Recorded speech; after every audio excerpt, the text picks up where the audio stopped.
यौन उत्पीड़न के मामले में पिछले सोमवार को लिए गए इलाहाबाद हाईकोर्ट के फैसले को सुप्रीम कोर्ट ने एक सिरे से खारिज कर दिया। दरअसल इलाहाबाद हाईकोर्ट का फैसला था भी ऐसा जो किसी के गले नहीं उतर रहा था।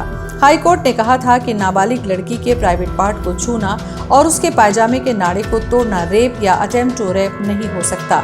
Supreme court justice BR Gavai और AG मसीह की बेंच ने बुधवार को इस केस पर सुनवाई करते हुए कहा, हाईकोर्ट के ऑर्डर में की गई कुछ टिप्पणियां पूरी तरह असंवेदनशील है और अमानवीय नजरिया दिखाती हैं। सुप्रीम कोर्ट ने केंद्र, उत्तर प्रदेश सरकार और अन्य पक्षों को नोटिस जारी कर इसका जवाब मांगा है। जस्टिस BR गवई और जस्टिस AG मसीह की बेंच ने कहा, ये बहुत गंभीर मामला है और जिस जज ने ये फैसला दिया उसकी तरफ से बहुत असंवेदनशीलता दिखाई गई। हमें यह कहते हुए बहुत दुख है कि फैसला लिखने वाले में संवेदनशीलता की पूरी तरह कमी थी। सुप्रीम कोर्ट ने हाई कोर्ट के फैसले पर खुद सुनवाई करने का फैसला किया था। इस फैसले पर कानूनी विशेषज्ञों, राजनेताओं और अलग अलग क्षेत्रों के एक्सपर्ट के विरोध के बाद सुप्रीम कोर्ट सुनवाई कर रहा था।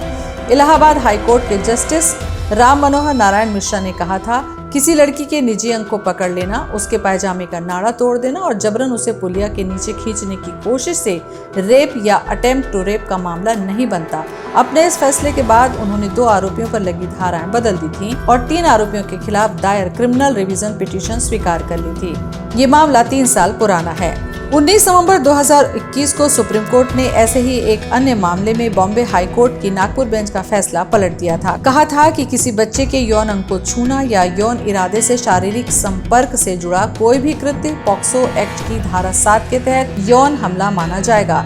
इसमें महत्वपूर्ण इरादा है, न कि त्वचा से त्वचा का संपर्क। जबकि बॉम्बे हाई कोर्ट की एडिशनल जज पुष्पा गणेरीवाल ने जनवरी 2021 में यौन उत्पीड़न के एक आरोपी को यह कहते हुए बरी कर दिया था कि किसी नाबालिग पीड़िता के निजी अंगों को स्किन टू स्किन संपर्क के बिना टटोलना पॉक्सो में अपराध नहीं मान सकते। हालांकि बाद में इस फैसले को सुप्रीम कोर्ट ने पलट दिया।